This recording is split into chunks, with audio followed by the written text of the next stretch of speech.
welcome to the Paddock Pass podcast brought to you by Renthal Street. Check out renthal.com and the Fit My Bike tool to be able to see all the parts that are available for your bike. On today's podcast, we're looking forward to the Qatar Grand Prix, and we've also got a very special interview as well. Adam Wheeler, you were very busy at COTA, and you managed to nail down Pedro Acosta for what was a really good interview, but it wasn't only Pedro that you managed to get. Yeah, something of I wouldn't say an expose, but definitely a little bit more insight into what's going on with Pedro Acosta at the moment. Firstly, because we speak to his crew chief, Paul Trevathan, and then we asked some sort of our Patreon listeners and followers of the podcast to give us some questions for the Spaniard. So it's kind of like an interview double bill. So people that are not fans of Pedro Acosta probably won't want to listen to too much more of this podcast. But otherwise, there's some entertaining stuff coming up, Steve. Well, for the Pedro fans, we've given them the hook that we'll be able to get that insight in a few minutes' time.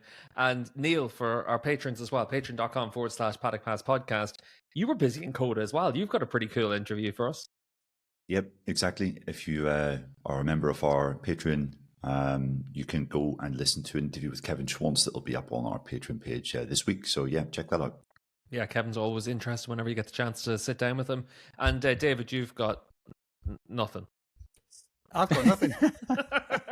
What you do have, Dave, though, is you've got a day out coming up. You're going to be at Assen for at least a dinner. I am coming up. Yes, I am indeed coming up for a dinner. Looking forward to that. Also looking forward to catching up with Gordo, for example, and with you, and just sort of kick back and enjoy an enjoyable paddock where they have a reasonable number of races. Yeah, well, I'll tell you what, the 12 rounds is definitely more and more appealing whenever I look at the GP calendar. Yeah, but let's bring it back reasonable to Qatar. Though? It's not, is it? It should be more than 12. No, Inside it should be 14. We won 14. That's the goal. It should be more than that. It should be 15 or 16, I think. You know, that's about a good World Championship length. I mean, they're doing, 15 or 16 GPs, for forever. Yeah, it should be 16 Superbike rounds and 16 GPs, and that would be absolutely perfect, because then you could also pretty much alternate it for most of the year. I do always think that, I'd love it if Superbikes was basically a winter championship, and we ended up having that in effectively the MotoGP off season, and we had 12, 13, 14 rounds. I think that because of the nature of Superbikes, it's great to say, let's have it with 16 rounds, let's have it with 17 rounds. The problem is the Superbike teams will be fine. Supersport and 300s would really struggle to raise the budget for that length of a season. And I think that's the big challenge. Whereas at least in the Grand Prix world, if you're the Moto3 or Moto2 World Championship teams, you've got a much bigger selling platform than you do if you're in the support classes for Superbikes. I think that's probably one of the big challenges that we have for it. And then obviously the calendar is an issue as well at the moment. But just to go to Qatar as well, obviously Qatar is always one of those rounds that everyone actually quite enjoys the racing in Qatar. But I want to ask each of you, just at the top of the show, what your favourite memory of Qatar is. So, Dave, you've been at Qatar a lot over the years. Obviously, you're not going to be there this weekend. But what's your favourite Qatari memory? One of my favourite Qatar memories was when I figured out that Honda were using a seamless gearbox when standing in turn... sixth for the long fast left-hander, and hearing the Honda sort of click up through the gearbox really smoothly. It was a test. The Qatar tests at the time were also quite weird. They were also very late, and it was quite early in the season. It was just quite a sort of strange time. But yeah, like standing out trackside with a recorder or a sound recorder and trying to figure all of this out. That was I enjoyed that, because that's a kind of geek that I am. But otherwise, there isn't a great deal to enjoy about Qatar. I have to say my favourite Qatari Grand Prix memory was actually a Superbike memory. I went to the Superbikes in 2014 before I was working for Dorna, and I rented my car, stayed in a nice hotel in downtown Doha. Obviously, Doha's changed a lot in the last 10 years, but one thing that hasn't changed is the locals' driving habits. And I parked my car in the hotel car park, and I went back to pack my bags, get ready to go to the airport that evening, and I came back, and I was completely sandwiched in by a load of big Toyota Land Cruisers, and it was absolutely impossible for me to get out. And I called the rental car company, and I was there like, I'm trapped. I can't leave the car park. And they said, which hotel are you in? And I said the name of the hotel, and they said, don't worry about that. Leave the keys at reception and just get yourself a taxi to the airport. There was no charge. It was just accepted that this was the way it was in downtown Doha. So for me, it was getting away with a traffic fine in Qatar for a change. That probably was my favorite memory. Yeah, it was like a lucky non-escape, Steve. What about you, Ad? What's your favorite memory?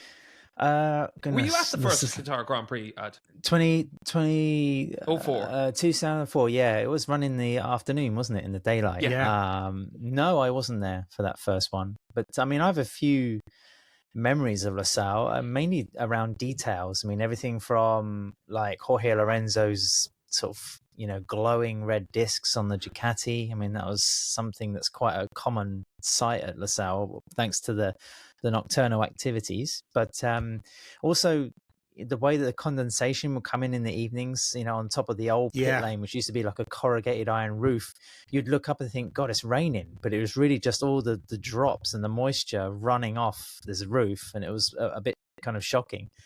Finding out one year that Cal Crutchlow absolutely hates cats, and there was a wild one kind of running around under the antiquated huts and brushing against his leg, freaking him out in his media debrief was kind of funny. And then realizing that, it was just compared to the, architectural wonder that it is now, the old circuit was just a pit, literally, because outside the back, we were all trying to hear what Valentino Rossi was saying to the press, huddling around him, and then a helicopter would be taking off and you couldn't hear a single word. It was just not really your finest definition of a world championship. But in terms of the racing, we've had some fantastic stuff. And I don't know, 2017 always sticks out in my mind as well, just for the fact that, there was that flash kind of storm, and the LaSalle just couldn't drain in one or two spots. And it was quite remarkable to see a whole event basically put in jeopardy because there was a 2 to 3 meter strip of water just that was stubborn water that wouldn't remove itself from the asphalt. The first year that Moto3 was introduced, we were doing the rider debriefs in between the huts, and Moto3 were out, and like previously you could with the 1-2-5 two-strokes, they were loud, but it was quite a high-pitched noise. And then we were trying to listen to what the riders were saying. We couldn't hear a word they were saying because that drone of the Moto3 bikes was right in the middle of sort of like the middle of the human voice. So everyone was sort of like had their arms out with their recorders stuck in someone's face and no idea what anyone was saying until you actually got back into the media center. It was very weird. And the dew was such a thing. It was because, it would be fine. And then sort of like 9 o'clock be fine. And then like 9:15, 9:30, all of a sudden, bang, bang, bang, bang, bang. About 4 riders would crash and you'd know, oh, okay, right. The dews arrived. I should also say, Dave, 2014 was a big one for me because that's whenever I met Tony Goldsmith. Tony would be very annoyed if I didn't say that when we accidentally sat beside each other. But Neil, you should maybe explain to listeners who is Tony Goldsmith. Oh, I'm sure our listeners still remember who Tony Goldsmith is. Neil, I'm going to ask you a quick trivia question because it's one that always comes up in trivias. Obviously, Setcha Gibernau won the first Qatar Grand Prix. Who were the other riders on the podium? Colin Edwards and Ruben Jaws. Oh, I never had any doubts about you, Neil. And what about your favourite Qatar memory? Well, I can assure you that it certainly wasn't being trapped in one hotel for 3 weeks in 2021 when we were all waiting to get our COVID vaccines. That was definitely one of the more surreal experiences of my life. But yeah, I think as Dave mentioned, we've had... maybe not in the last 2 or 3 years, but there was a run where it's pretty much every year we went to Qatar, it would be serving up classics. Some of those last corner fights with Marquez and Dovizioso were pretty epic in 18 and 19. But I think my favorite was the start of 2015 when Rossi was fighting two Ducatis, Iannone and Dovizioso, in just a mad race. And yeah, Rossi managed to hang on and win, which ended up being the start of what was ultimately a doomed championship challenge. But that was just an epic race in every sense. So yeah, I think that would be the one I'd plump for. Yeah, Pedrosa and the arm pump after the race as well. The thoughts that maybe we'll get Casey on the bike. Definitely one of the interesting ones. But for this weekend, it's about someone that's going to be back on the bike. That's the big story, Adam, and Jorge Martin and the Aprilia. Yeah, that's right, Steve. I think the current state of play is that he needs to pass a medical check when he gets to LaSalle, and then, of course, he has to try the RSGP, in FP1 on Friday. That will be sort of the measure of whether he'll be able to complete the rest of the weekend. Yeah, and obviously, Adam, at COTA, you were able to talk to Jorge and be able to see what his mindset is, because this is a big challenge for him. Brand new bike. He's done, half a day on it or a morning on it in Sepang, and then suddenly you get thrown to the wolves at a Grand Prix weekend. You've got, I know Rivola said a lot that Agur is in as a rookie, a new bike for Bezecchi, and then David will obviously have his say about Raul Fernandez's chances for the weekend. But for Jorge, how did he feel in COTA, or how did he look in COTA for how he knows he has to approach this one?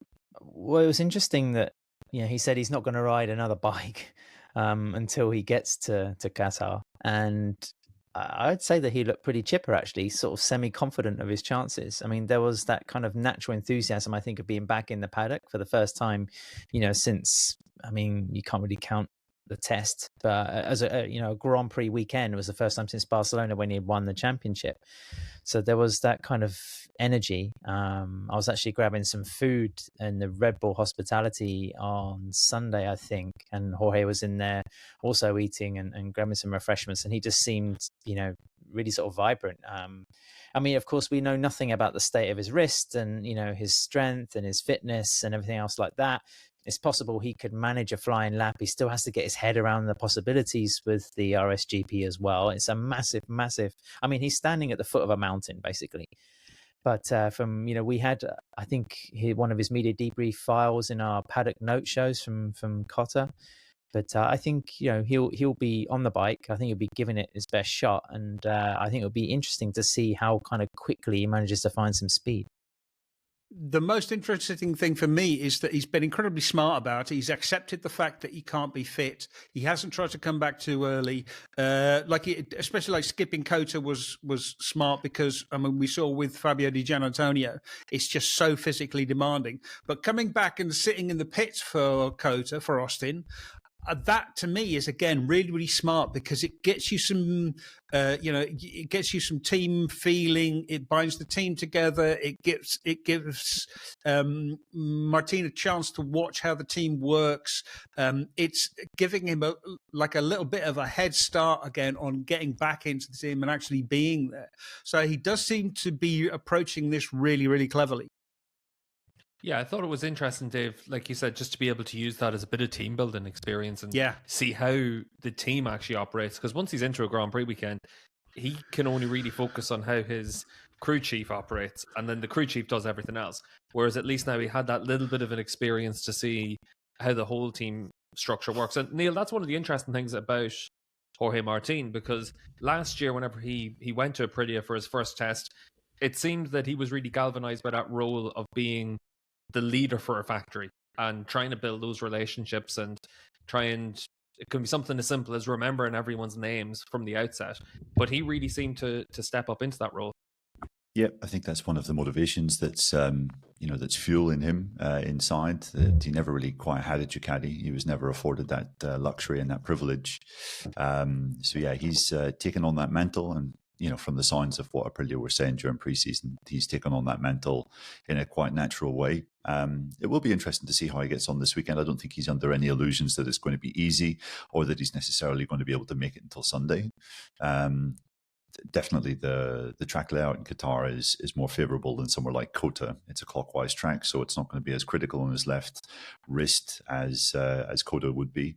And it's generally a pretty fast track and flowing track with limited heavy braking. However, there are still some pretty severe heavy braking points, like turn one is going to be a real struggle, you would have to imagine. And yeah, just trying to get up to speed as well. After such a long time out with such a lack of experience on this bike will be challenging, to say the least. But as Adam was saying, he's under no illusions as to the challenge that lies ahead. And yeah, I think that's the first thing that he needs to bear in mind. Adam, just one other quick thing about Jorge. Obviously, the expectation had been he'd come back for the Spanish Grand Prix at Jerez. How important is it for him to have these extra 2 weeks as well to know what the bike can do before that home round? Because we know that there's always that pressure at Jerez for all the Spanish riders, but particularly whenever you got that number one plate, at least regardless of anything else, he'll have the opportunity to know a little bit about what to expect before going to Jerez. Yeah, I mean, basically, just to reiterate what Dave said, it's about gaining 360 knowledge of everything to do with the sort of racing package he has for this year. But I also think it will give him more awareness of how his wrists will be able to bear up. Maybe set kind of the physio schedule for Jerez, what else he has to do.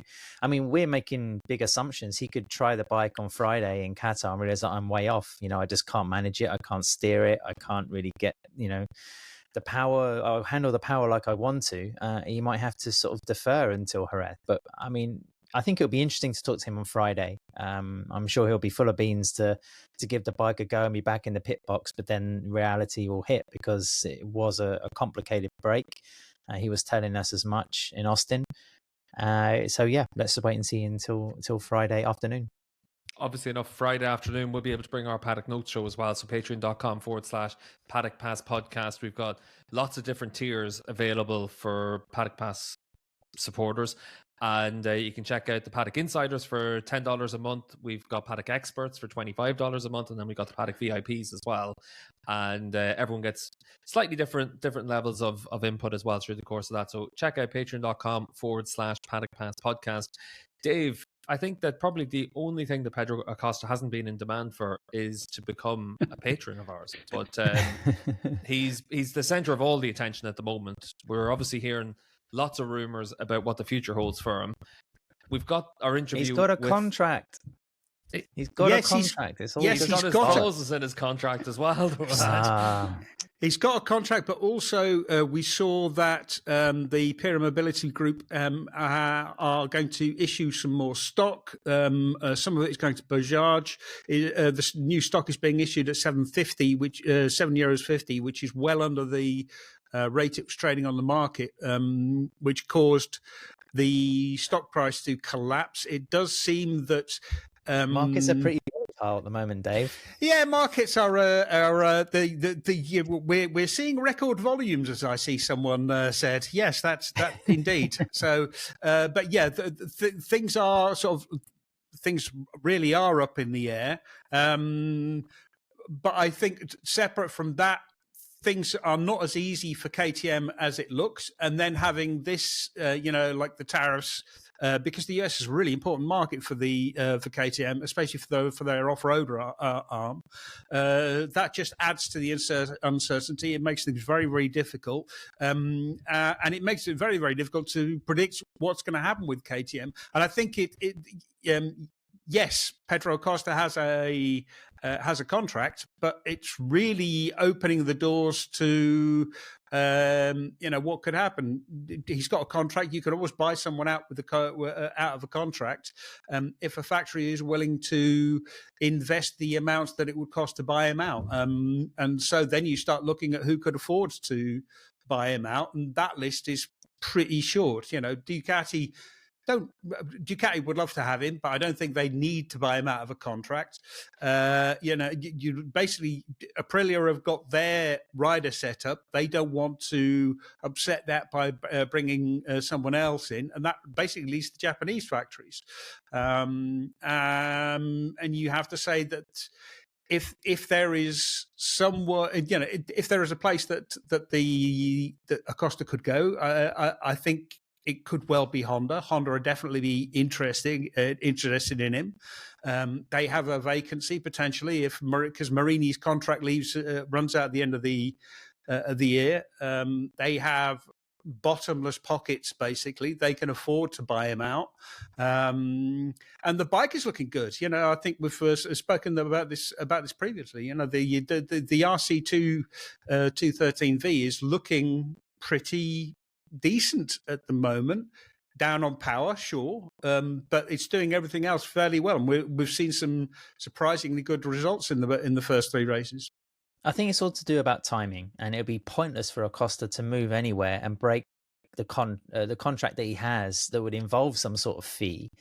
Yeah, I mean, Dave's points about Honda are completely valid, and they're the only ones I think who could bankroll this thing, and they would have to throw a big deal at him and a large contract to essentially say, you're going to be our Marc Marquez of the future. But then, of course, it's still a gamble because, yes, Honda might be improving, but in 2027, it's a matter of months before, you start seeing sort of prototypes and whatever else, the next kind of generational phase of development there. And Ducati, you can understand Acosta maybe losing some patience and thinking, I need to be on a Ducati now. But then look at the stable of riders they already have. They've invested, quite a low fee in Fermin Aldeguer. And okay, you could say he's nowhere near Acosta's level, but it's still an investment in a younger rider. They have a guy who's essentially a B-list rider leading the World Championship at the moment. They have the dream team, and then they have this very Italian kind of pocket of the VR46, who pretty much get to dictate the riders they want in that kind of stable. I think, to acquire a rider of Acosta's caliber, you're going to have to, and then just to sort of stub him in VR46, it doesn't really make much sense. It's very short-termism. And I think, Acosta would be probably better just to keep learning, keep developing. And I still think KTM will get better by the time we get to Europe. I still think this guy is going to be getting some trophies in 2025. The season's not completely written off. So, that's my 2 cents worth. I think it's an interesting point that obviously he has his contract, so he'd have to pay his way out. And that is a fair point to make, except for the fact that he has a manager that wants to earn his 10% or whatever that Acosta's paying. And any time that you're looking at how rider markets play out, the easiest thing to look at is, what does a rider manager need? He needs money. And fair enough, a lot of the time people are looking out for the best interests of their client, but an awful lot of the time they're not. And but Steve, I mean, Acosta could be signing like 3-4 factory contracts in his career. So you're not going to risk it all just on the next one. I'd understand if he was 29, 30 years old, go for the biggest deal that you can get. But I think, Acosta's like a crown jewel. I think, as a Playmaker agency, it would be pretty dumb to sort of prioritize their own financial interests over that. And can also just add one piece to Dave's point about KTM. From being in Supercross recently, just before Austin, I understand that KTM are trying to fix Chase Sexton to a new big deal with Supercross. So I think their pockets to be able to invest in their riders, are not that shallow. I mean, yes, Sexton represents KTM North America's investment in their racing program, but I think the Supercross the Supercross riders they have on the books are not sort of lowly paid. I think they'll probably sit right in the middle of most of the MotoGP grid in terms of annual salaries. I think for me, though, it's a big part of it comes down to KTM and just the uncertainties about KTM. And even if you take away all the financial stuff that we've had over the last 6 months, have KTM actually shown us in the, 10 years that they've been on the Grand Prix grid, MotoGP grid, that they can actually put together a championship challenge? And they haven't. Yeah, that's fair. So I think that changes an awful lot about what Acosta wants as well. Can Honda do that? They haven't for a long time, but maybe for someone like Pedro, he'll look at it and say, if I can't win with either of them, maybe I want to get paid 20 million a year. Honda have to pay big to get someone like Acosta. So it'd be interesting to see how it plays out. I know for me, like in January is whenever I heard about the clauses that had apparently been put into Pedro's contract, and we spoke about it on our Paddock Note shows from the Superbike tests actually back then.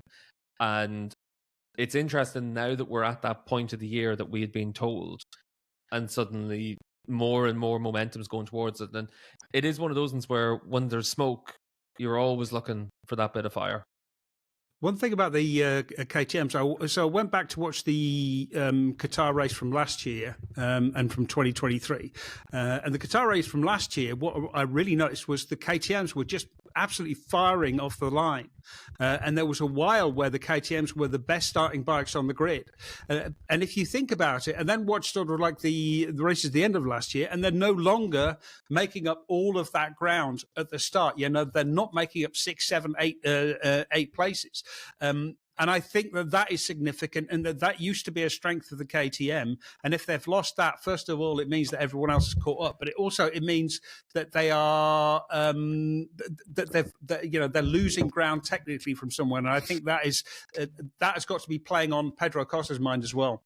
It's got to be the biggest disappointment of the season so far, I would say. I know we're only 3 rounds in, but Acosta was someone I was thinking, despite KTM's issues and the bike not being anywhere near Ducati, I was thinking, okay, he could he could feasibly be best of the rest. The guy that's consistently the next best after that. Bagnaia, Marquez triumvirate that we've had pretty much at every race so far. But the fact that even Brad Binder's been outperforming him in the last 2 rounds and performing him fairly well is a shame, is concerning. And clearly he's just still not anywhere near happy with the bike. And it seems like every kind of time he's out there, he's complaining about something different. In Argentina, it was the lack of rear traction, the chronic lack of rear traction that was hampering him. Then in Austin, it was the front locking.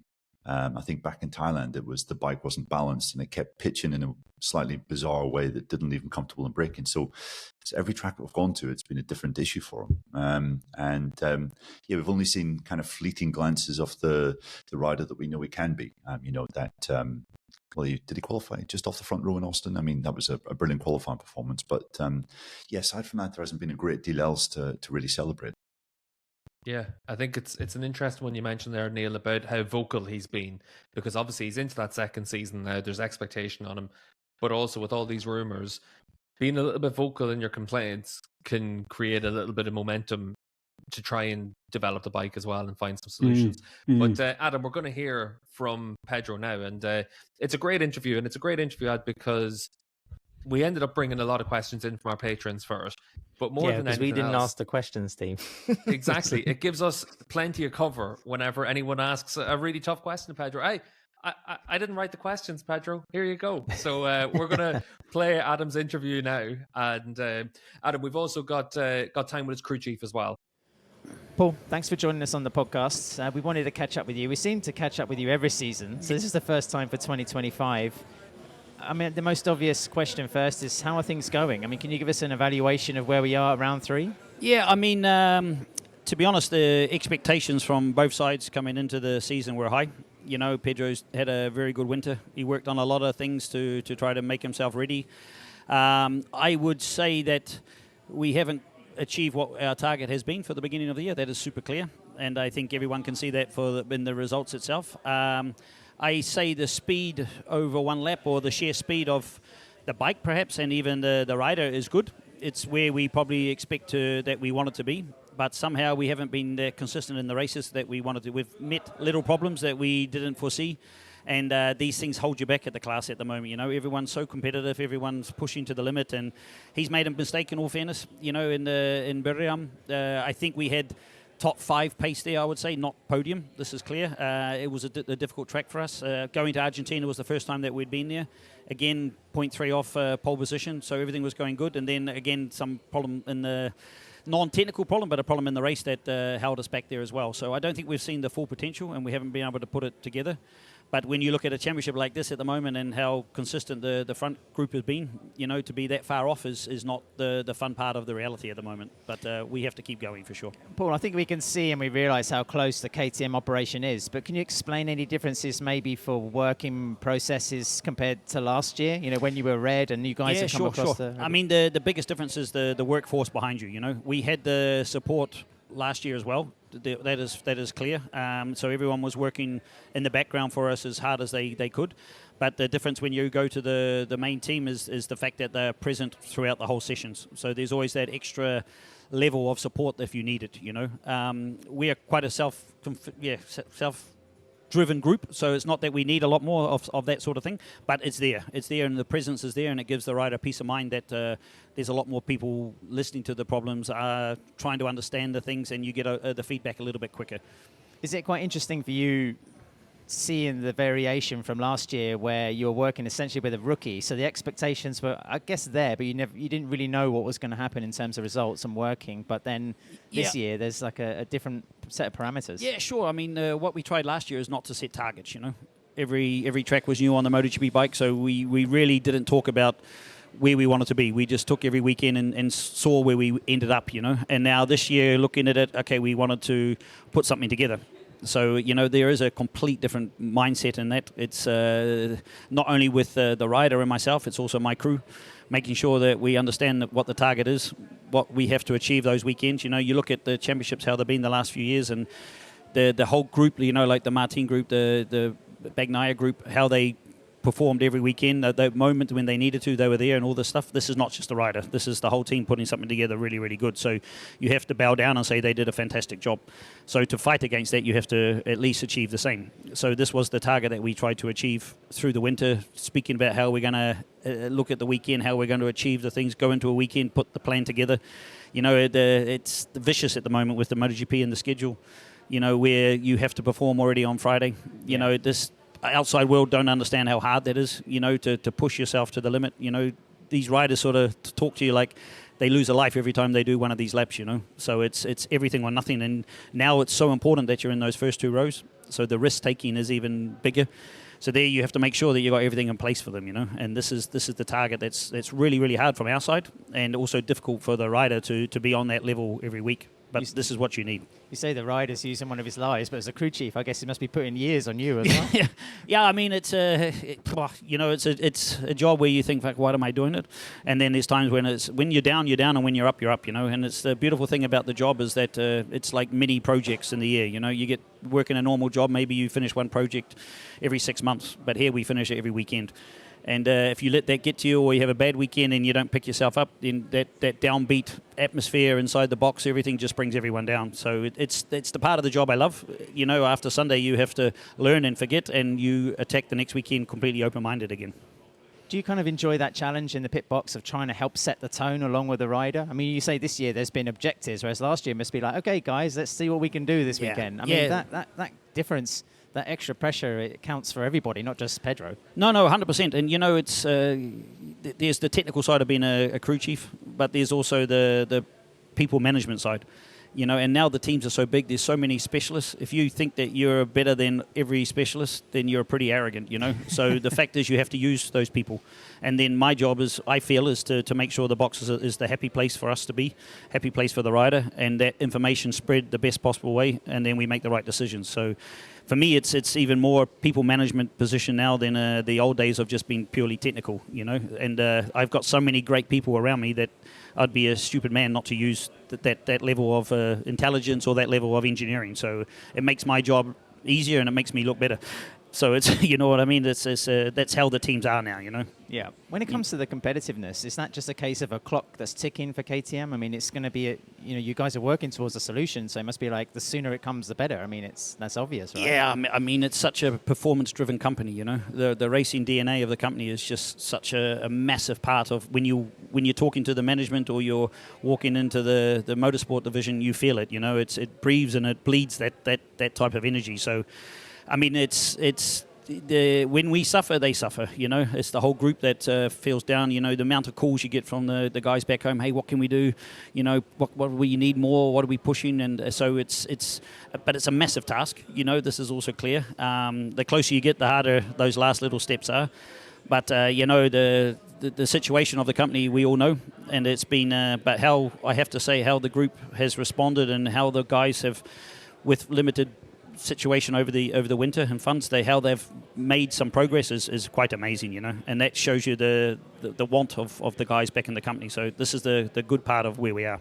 In a weird way, Paul, is it like a challenge for you to have to problem solve and to get back up? I imagine if the motorcycle was already podium contention or fighting for wins, then of course there's that momentum and that satisfaction, but trying to actually turn something that's not going so great at the moment into something that could work really well, that must be, I don't know, motivating, inspiring, whatever you want to pick. Yeah, I mean, it's a part that you cannot be afraid of, you know. If you only expect the good times, then your career is short, you know. There's many more black days than there is fun days, if you like. So, I mean, the achievement of any time you get on the podium is massive. It's really hard to explain that feeling as a team or even as me personally.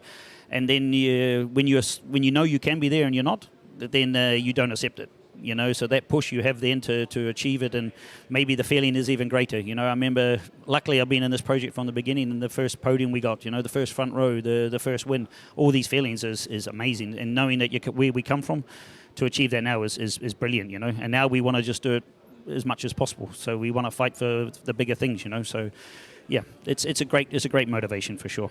We've got your rider on the podcast a bit later, yep. So I'm going to ask you a couple of questions about him. You formed such a fantastic combination with Paul Espargaro, and the relationship you had both, in working terms and off the bike, seemed so kind of positive, and there was a lot of energy there as well. Yeah. How's the relationship with Pedro different?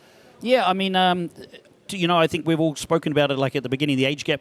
I was thinking, bloody hell, this is going to be... You're not hanging out at the bar together. Yeah, no. But in the end, we can, So, I mean, my style of working also is always to have a bit of fun, always a light atmosphere and laugh and joke about things. And the thing with Pedro is actually, quite an old head on a young body, So he's quite mature for his age. He always tells me he's probably born in the wrong decade. He'd like to be the 90s, 80 type of guy, and stuff.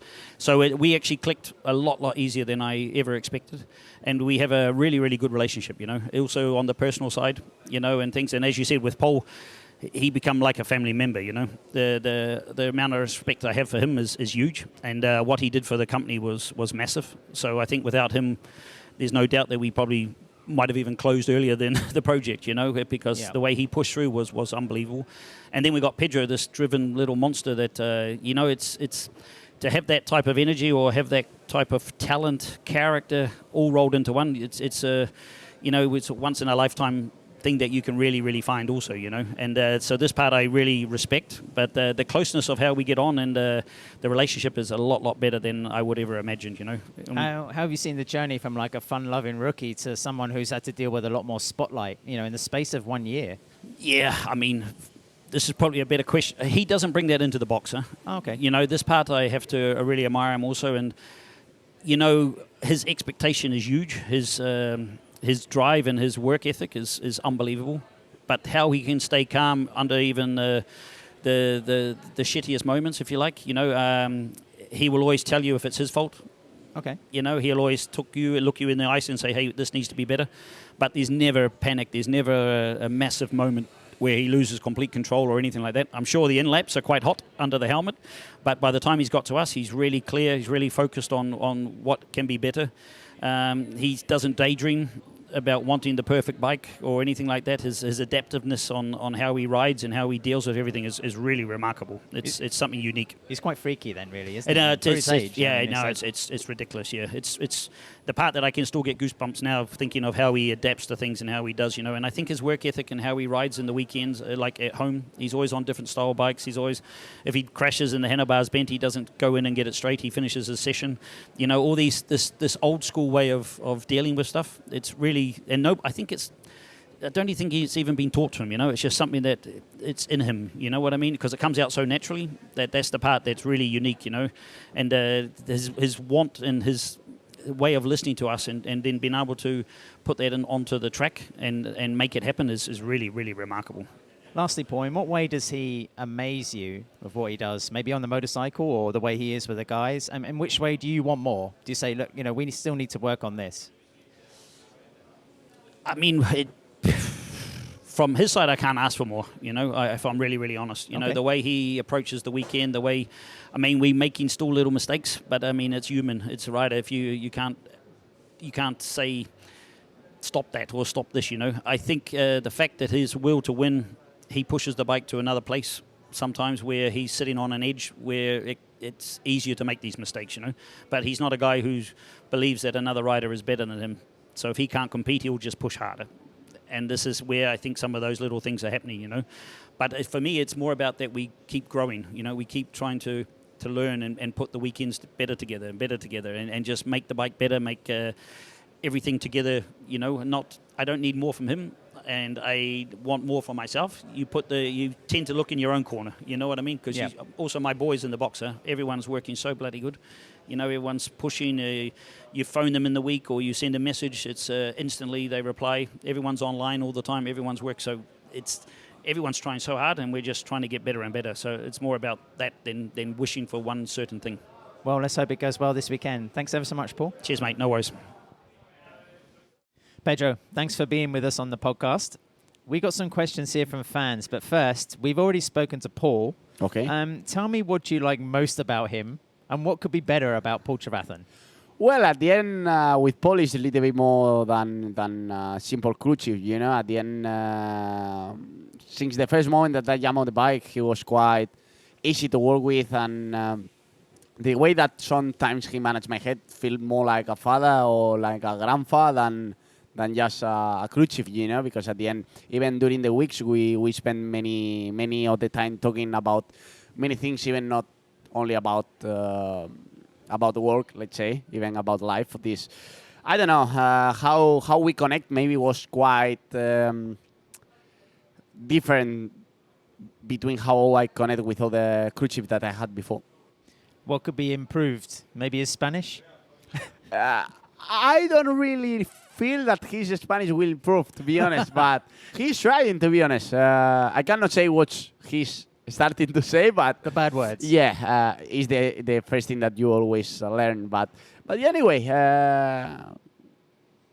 he's taking the pace. He's taking the pace. Okay, right. Well, let's get on to the more important questions. First of all, Eamon Flanagan wants to know, do you have a normal motorcycle license for the road? No. I mean, I try when before get the car driving license. But to be honest, then when I was driving the car, I was like asking also myself, like, for what I need a bike driving license, you know, for this. At the moment, I have the one from the car. I want to try to take it the one from the trailer in 1 year or something like that for this. Yeah, it's my next target, talking about driving license. Well, the carnet could be useful for enduro or something like this. Well, normally I only make enduro, for example, when I go to Andorra with Remy, Gane, and Carmelo Morales. But normally we go to some specific places, let's say, that you don't really need it. Not on the road, yeah. Not on the road, right? For this, also we compete in some races during the year of enduro, and we don't really need it for this. Let's see, can't wait. Okay, Motorbell wants to know, who do you envy? Like, which rider do you like the most for skill on the bike? Not for impact or profile or anything, but just a pure skill. Well, past and present. Maybe Casey, you know, was one of my top, the top guys that I was watching the most when I started to watch races. Because, I don't know, was just, how to say in English, polarizing movement, no? Something like this. Like como poesía en movimiento, no? How you say? Like a polarizing movement. Polarizing movement. Yeah. For this, I don't know, just the things that he was able to do with his hands was something that even the top guys of these days was struggling to do it, you know, for this, I think was quite awesome. High side specialists would like to know how your corner entry is different to other KTM riders. Well, I'm not so different at the end of the day, but maybe how we are playing with the force of the body is quite different between all of us. But I don't know, it was something that from Moto3 was quite easy for me, from Moto2 also. That way to manage the front tire was quite coming natural, let's say, for this. It's not a real why, let's say. When you see yourself in photos or in videos, do you recognize what you're doing? Does it seem like it's you? Yeah, I mean, normally I really like to understand what I'm doing on bike and what I need to do it, you know? I mean, normally when I understand all these small details, I'm more able to replicate in the real life for this, something to check it, but yeah, sometimes, yeah.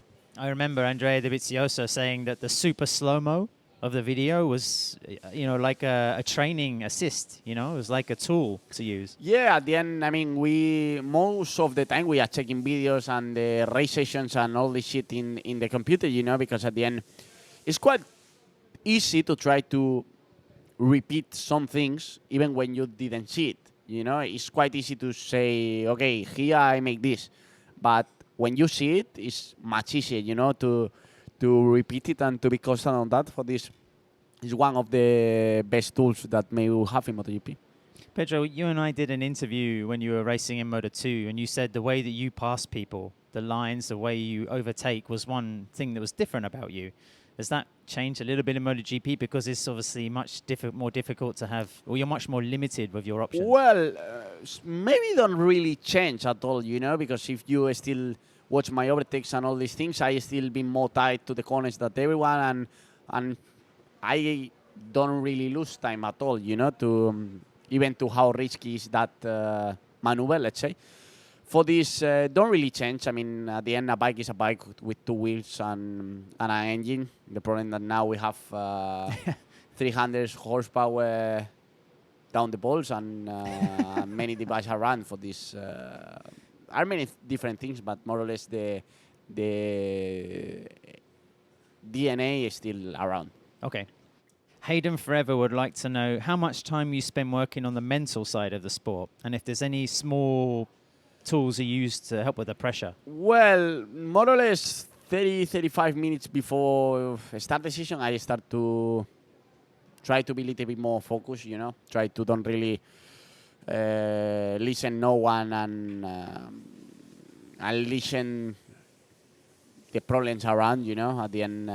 But I don't really think about that, you know, just try to be chill a little bit before the session and that's it. Are you a different guy here than home? No, more or less the same, you know. I mean, I like to come here to enjoy racing, have some fun, and at home it's the same. Okay. John Erickson would like to know if you could ride one Grand Prix track from the past, which one would it be?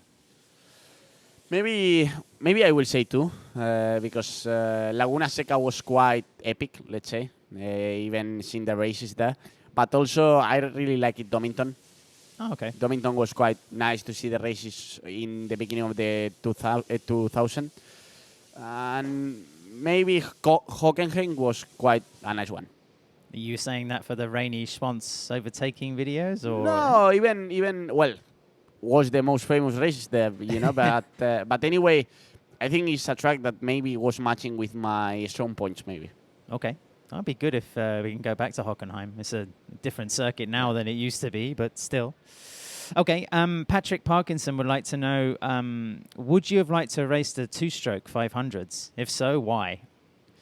Yeah, that's for sure. I mean, it was much different than how it's MotoGP at the moment, you know. At the end, it was much easier to see how was the potential of the rider, you know, because at the end, when you was really close to the limit, you know, was when everything can finish well or go so wrong, you know, for this.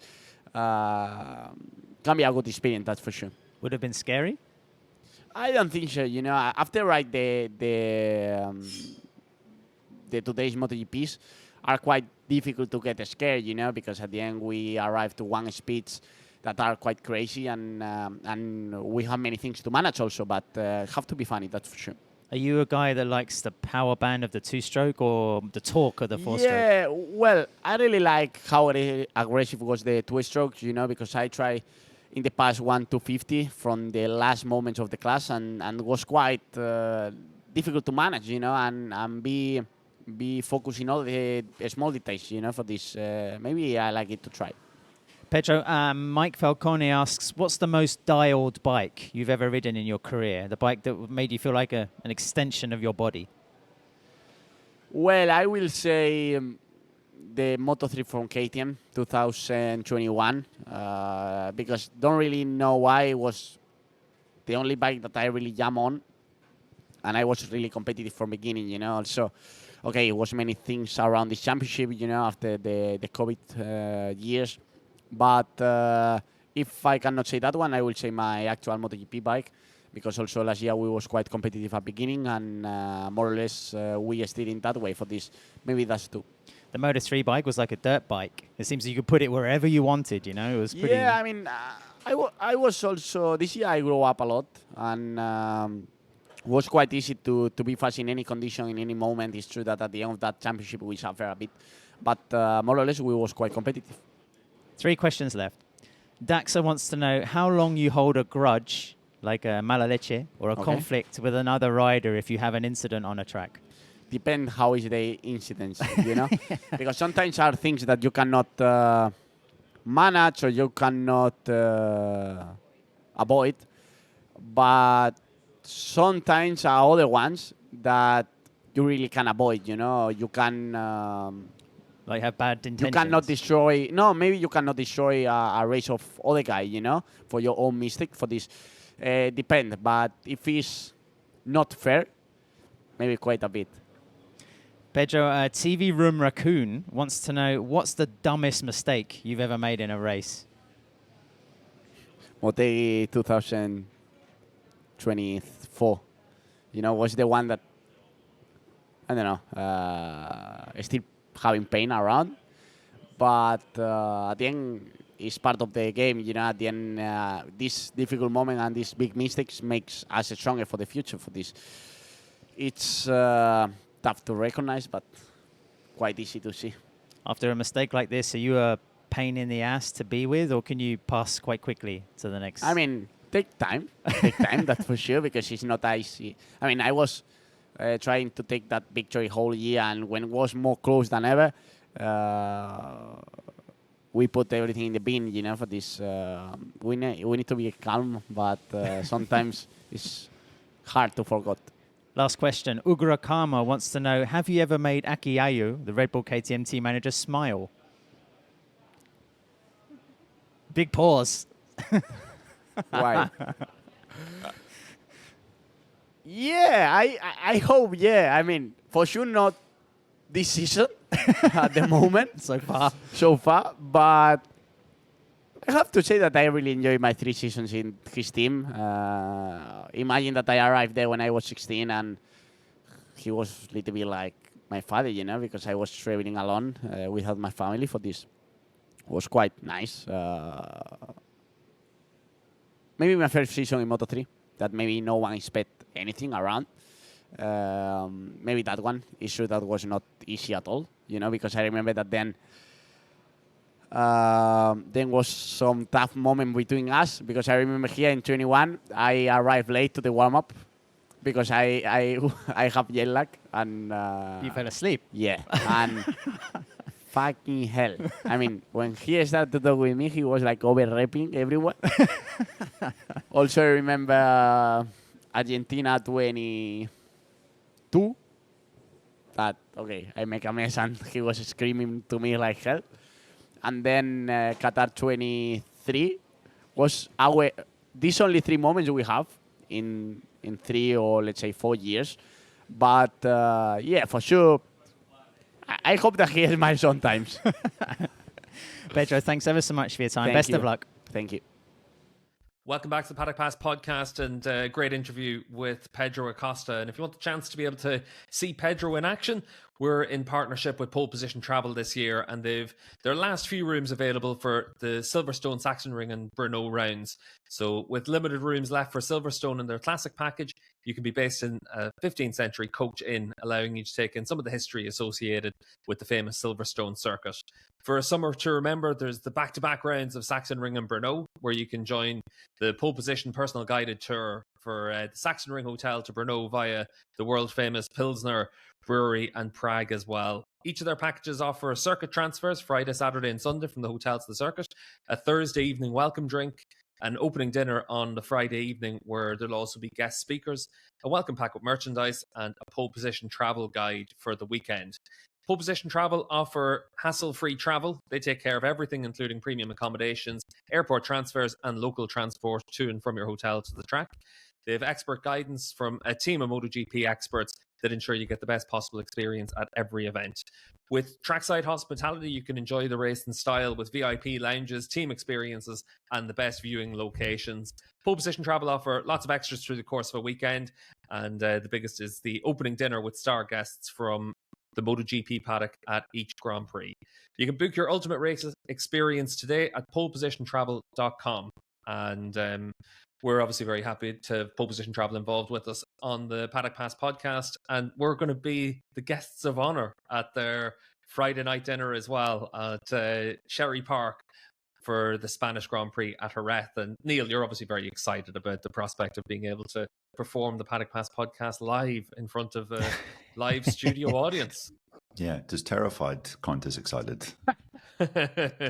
It's similar. It's very similar. Right. In fairness, I've seen plenty of TT riders that have said that they're excited by the prospect of going out to do the Isle of Man TT, and it must be a similar feeling, Neil, as what you've experienced for that. But it is something that we're all very excited about. You can check out polepositiontravel.com and you'll be able to buy tickets for that event. You can buy tickets just for the show, or you can buy tickets for the dinner as well. So check that out and use the code PPOD25X and you'll be able to get a 25% discount on that as well. So, moving back to the Qatar Grand Prix, we've covered off our returning world champion. We've covered off a potential world champion in Pedro Acosta for the future. And let's go back to a former world champion, Pecco Bagnaia, because after everything that's happened in the opening 3 rounds, Neil, Pecco's shot himself right back into contention by just not having a non-score like Marc did at Coda. And we'll go to Qatar, a track that he's always had decent results at as well. And suddenly all the momentum that had been going against him is coming back to Pecco a little bit. Yeah, he's got a bit of momentum on his side, and it will be interesting to see this weekend, probably the first time in 2025 that we're going into a weekend thinking, okay, he could be the favourite potentially. I think, yeah, you could say that it's historically been a great track for him. I was looking, he's only been in the podium, I think, at half the MotoGP races he's competed in here. It has been the scene of some of his more disastrous encounters as well. You think back to some of the sprint woes that he faced in 2023 or the crash at the start of 2022. But yeah, no, this should be a good track for him. And also you probably factor in the fact that it's maybe not Marquez's best track as a reason to be optimistic if you're a Bagnaia fan. So I think those two things should contribute to this being a really interesting weekend. And yeah, I think Pecco will certainly be hoping to be at least on a par with Marc, at least there and able to give him a race. And if he's not, then it might be reason to worry. Neil, is Qatar a good or a bad track for Marc Marquez, or was it just that he was on a Honda? Yeah, exactly. I mean, I was looking at his results before we recorded this, and his last win was in 2014. That's a long time ago, over 10 years ago. But I think in the 8 races since then, he's been in the top 5 on 7 occasions. So, top 5 isn't necessarily a terrible result. And yeah, most of those were achieved on a Honda. So, that I think is going to be one of the interesting aspects of this weekend to see, just how good Marc can be here. I mean, Ducati have won 5 of the last 6 Grand Prix there. So we could expect pretty much a similar scenario. I think Alex Marquez again will be in the mix. But I think it's also a potentially interesting circuit. I mean, Maverick Vinales is the rider on the grid. I think with most wins, he's won there twice on the Yamaha. Maybe he could do something different on the KTM. And Aya Bastianini, of course, took that memorable win in 2022 and set things. That pretty much got the ball rolling in a serious way for Grassini, didn't it? Actually, it wasn't Grassini at the time. He was, sorry. He was Grassini. It was? Oh, okay, right. Appalling memory. And yeah, so I think, there are a couple of riders just with notable results that, could maybe do something slightly different than what we've seen so far this season. I think it's going to be interesting to see how it goes. Obviously, Pecco the last few years has had really good results in Qatar. And like you said, Neil, Marc's results have been a little bit more spotty, but some of that down to the Honda. Alex Marquez is an interesting one this weekend because Marquez has been fine in Qatar. 2 top 6s the last 2 years, so it hasn't been a bad place for him. But when you look at him as the championship leader, you really want to see that Alex is able to come away with a podium in the sprint and a podium in the Grand Prix, Neil. Exactly. I mean, Kota was not really a particularly good track for him in MotoGP, yet he came away with a pair of second places. So I think he has proved that everywhere is pretty good for Alex Marquez at the moment. Obviously, the GP24 works exceptionally well everywhere. So yeah, I think you have to factor in him as a likely contender up front. I think also you have to factor in Fabio Di Giannantonio after his excellent podium in Kota. And he's always been saying that Qatar was going to be the first place where he'll probably be fully fit. I mean, in riders' terms, I think that is. But, Victor here, of course, in 2023 as well.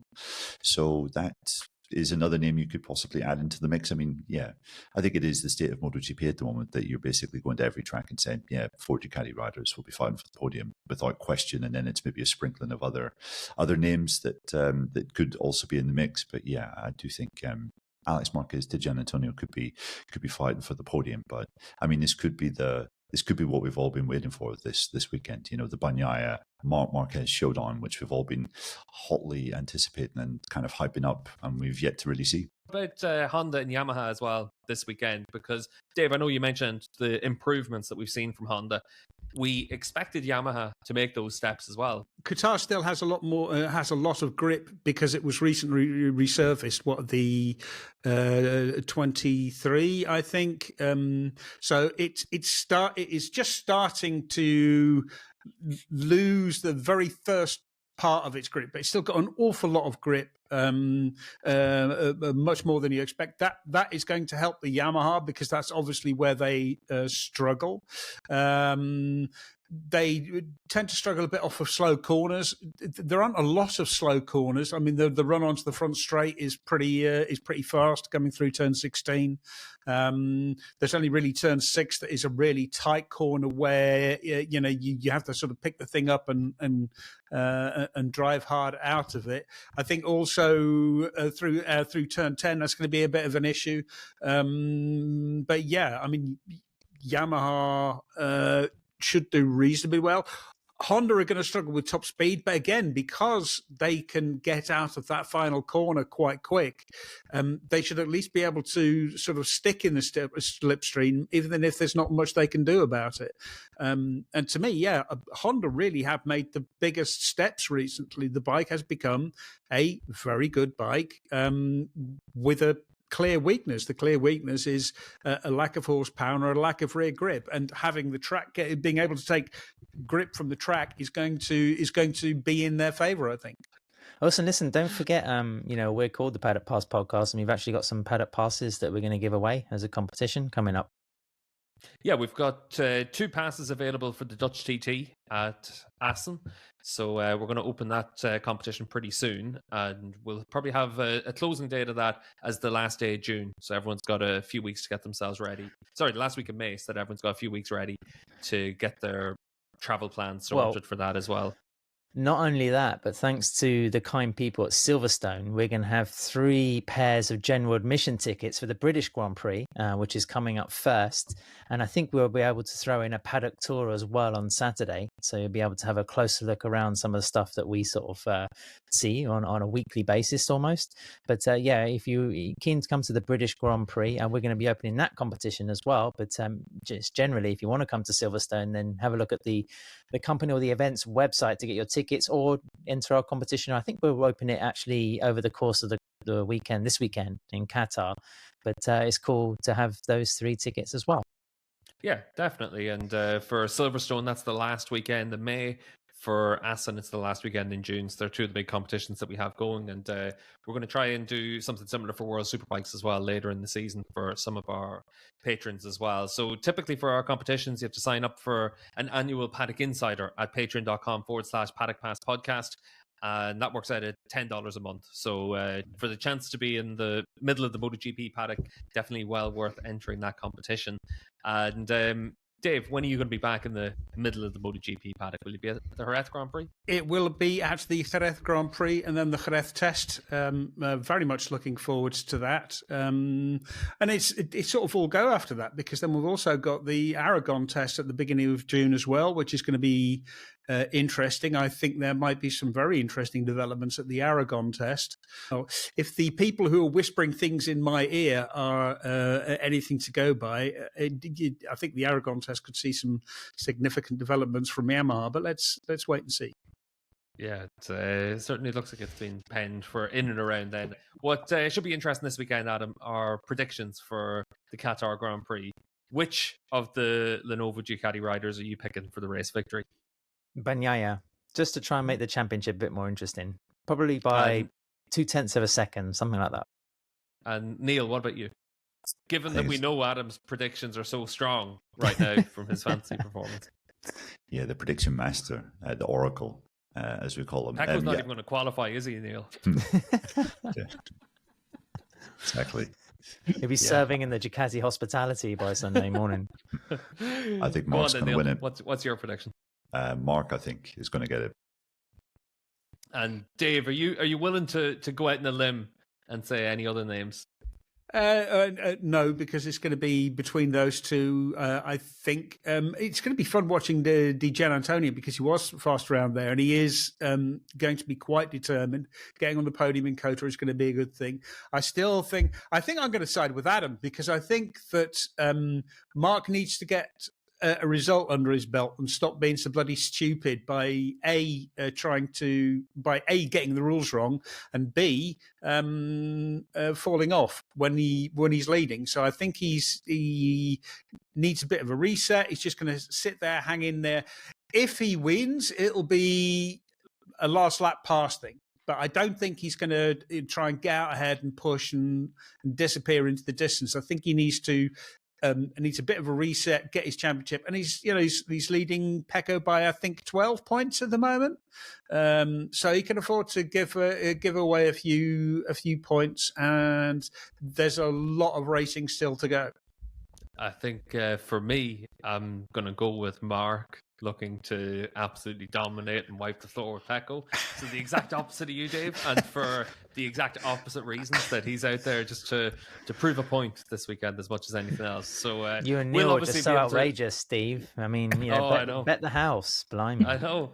It's a crazy prediction, but sometimes you've just got to go with what you know is going to happen. So I'm going to go with Marc at the weekend. But what is always good is our Paddock Note shows over the course of the weekend. So patreon.com/Paddock Pass podcast.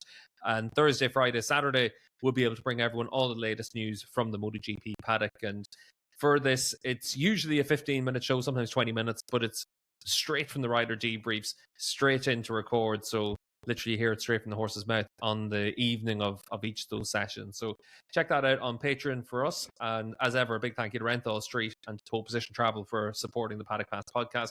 We'll be back next week with our Qatari review show on Sunday night. We should also have some Superbike content over the course of the next couple of days as well. Thursday, we're going to try and do another Paddock Note show from the World SBK paddock just to get everyone up to date, and we've got Top Rack lined up for that and potentially Bulaga as well, so that should be pretty interesting for myself, Gordo and Evo, and for David when he turns up for the day in Assen. But as you can see, it's going to be a busy weekend for all of us on the Paddock Pass podcast, and we'll make sure that we're able to keep everyone up to date all the way through the Qatar Grand Prix and the Dutch Round, the World SBK.